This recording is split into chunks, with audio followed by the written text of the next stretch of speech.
Uh, Mike, I know you're saying obviously you're keeping your feet on the ground. You're not getting carried away with the position that Newport are in at the moment. But I was just looking through the stats. I don't think you've won five in a row in the league since promotion back to the Football League. That would be some achievement, wouldn't it? A real marker of where you are at the moment.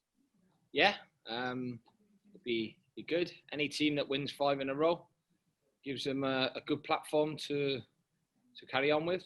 I remember Morecambe doing it a few years ago. They won the first six, and I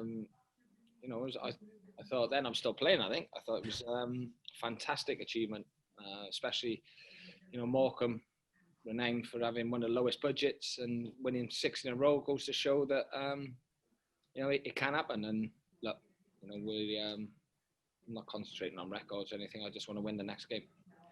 Obviously, I know that you don't want to get carried away with it, but you can't blame the fans, can you, Mike, for getting excited about what's happening at the moment, especially when they're not able to come and watch matches? Listen, it's the problem. We lose a couple and it's all doom and gloom. I've said it before. There's no happy medium with Newport. I know a lot of fans get excited, but it's either you're top of the world or everything's rock bottom. We need to keep realistic. I've always been level-headed and not got too carried away or too down. If it's the other way. And look, if the fans want to get excited, great. That's down to them. I can't control that, but just take things in the stride because it's very early days. Is this the best squad you've had though, Mike, since promotion back to the league? You think you're looking at the likes of Proctor and Ellison on the bench, experienced guys that you're able to bring on or leave out completely. Is this the best squad you've had? Possibly. Ask me at the end of the season. Like I said, the year we got to the playoffs, 8 or 9 of them near enough picked themselves week in, week out. So we were lucky with a few injuries. Last season was a disaster with injuries, which really, killed us, killed the momentum that we had from the previous season. I think you look at, just over 20 games, we had 8 to 10 missing every game. Can't do it. We got 4 or 5 out now, and hopefully it doesn't get any more. Do you change your winning side then for tomorrow? Possibly, could do. I'm not against that. It's not something that it really bothers me. We'll have a look. We've done our homework on Harrogate. We've started very well. High energy team. They're going to be difficult to play against, and like I said, every game this season is going to be a tough one. Obviously, you want the fans back. Everyone does. You're not going to say you don't want them in there. Just the theory going around at the moment that maybe it takes the pressure off players to an extent, where you don't have the fans screaming at you if things aren't quite going your way. Opposition teams trying to play out from the back aren't under so much pressure. They don't have that intimidation factor from the crowd. Do you buy into that at all, that theory? You'll have to ask them on an individual basis. Players, how they react to that. Me personally, I always loved playing in front of a big crowd. It was something that, motivated me. I didn't want to make myself look a fool in front of however many thousand fans were there. Each player, each to their own. Some it might benefit, others it might affect in a way. But look, they know what I want from them. Hats, ourselves, we're on them. They know what they want, and look, if they make a mistake, they make a mistake. I'm not here to criticise or berate anybody. It's when it continuously happens. It's frustrating, and look, fortunately, we're not in that position at the minute. And as for tomorrow, we talk about the squad and whether you change the side. Have you got the two of the transfer window signings available? Jamie Devitt, Aaron Lewis? Yeah. They're back in contention. And Devitt's okay, is he? Because he was self-isolating. You haven't had any more COVID cases, anything like that? No. Like I said, it was fantastic work from the doc and the physio, who have been, they've been superb during all of this. Like I said, it's it can get a bit tedious. What we have to do, we've gone up on a second coach on one game, with the staff on one, the players on the other. There's loads of protocols and procedures we have to follow, and luckily at the minute we've been quite fortunate with the amount of cases or lack of cases that we've encountered. Okay, Mike. Thank you. All the best tomorrow. Cheers, Ian. Thank you, mate.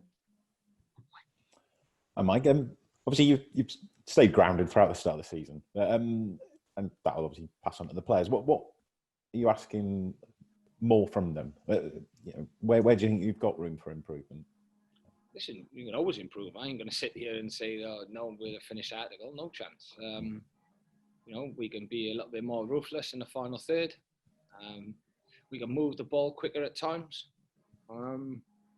But look, it's they're doing well. Let's not trying to knock their achievements. They're doing extremely well. But I just want it to continue, and that's what we need to do. We need to keep on top of them, and we need to make sure they're fully focused, which they are. So it's not to do it from a position of strength, isn't it, as a manager or a coach, to be able to work on things when there are so many positives to go with it. Yeah, listen, what teams sometimes do, they neglect the things they're doing well. The things we're doing well, can we do better? That's what we always try and achieve. It's quite tough at the minute because we're not having too many training days as a group because of the game Saturday, Tuesday. So when we do get that free week on the pitch, then on the training ground, we can really drum it home and go into more detail. Obviously, you moved to 3 at the back. The wing backs, can you talk about them? They've been brilliant so far this season. Listen, we've been 3 at the back for a long time. We have changed it. We have gone to a 4. Not saying we won't do it again. At the minute, this is suiting us. The way we've got the rotation in midfield, Matty Dolan coming out, the wing backs bombing on, and we've looked at the wing backs because at home they're both bombing at the same time. We've away from home we've kind of tried to rein that in a little bit so we're not exposed to the counter attack if we lose the ball. Look, we're constantly working on strategies and formations and the rotation of players. It's like I said, we still want to improve. The wing backs have been very good, played nearly every minute of every game. Their fitness levels are good, and long may it continue. I guess that high energy is, you alluded to, that's what Harrogate bring. So matching that will be key, presumably. But listen, first of all, I think Simon's done a fantastic job getting them into the Football League for the first time. It's a huge achievement, that, and they should be very proud. And they haven't come just to make up the numbers. They've started really well. They're a tough team to play against. They've got a togetherness. They've got some good players. Look, it's going to be a tough game. If we think we're just going to turn up and get the 3 points, then we'll end up with none. It's as simple as that. But I know we won't. We'll be treating them with the utmost of respect. I guess Barrow highlighted that, didn't they? They gave a really tough game at Rodney Parade as well, didn't they? So yeah, they did. And look, you look at it, and Harrogate have started a little bit better than Barrow. So we know the pitfalls if we switch off. The game, we watched a few of their games. So the game against Bradford live on Sky was exceptional from Harrogate. The amount of goal scoring opportunities and shots they had was to be admired, and we've got to be fully focused. Fitness wise, is it everyone else all right apart from the long term? Yeah. Everybody's touch wood.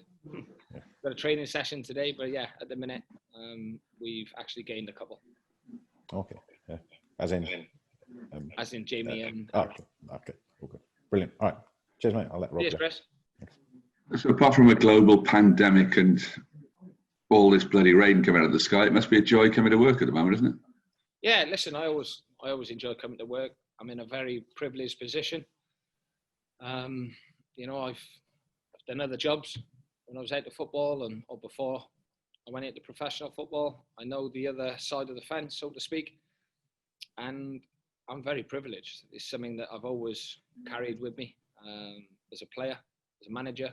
Yes, there's frustrating times, there's down times, but it's also, a reality of how fortunate I am. Yeah. There was a time when people used to think, oh God, we're going to Rodney Parade, it's going to be an awful pitch, this, that and the other. But I would have thought the rain might suit some other teams coming now. I mean, this is just what you don't want, isn't it, a skating rink? Well, listen, I think the pitch is in a fantastic condition, and that's a credit to the ground staff at Rodney Parade. I know there's rugby games on it now this week after us. Hopefully then gets a little bit of time to recover. The rain will stop. But the problem would be when the frost comes. That kind of takes the grass off the pitch and makes it a little bit more bobbly, uneven. But look, they do their best there, and they do a very, very good job considering there's three teams playing on there.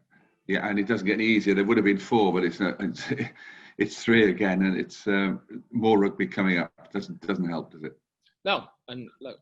You add the Welsh women games into that as well. They sometimes have 4 teams, but hopefully now this weekend they come through it. The pitch is in a good condition, and they can have a week of wrapping it up in cotton wools. Yeah, and deserving it. You get no FA Cup action again next week. Is that a distraction, or are you just going to be as enthusiastic as ever about that? I'm always enthusiastic about the FA Cup. Said it. It's a tough game away.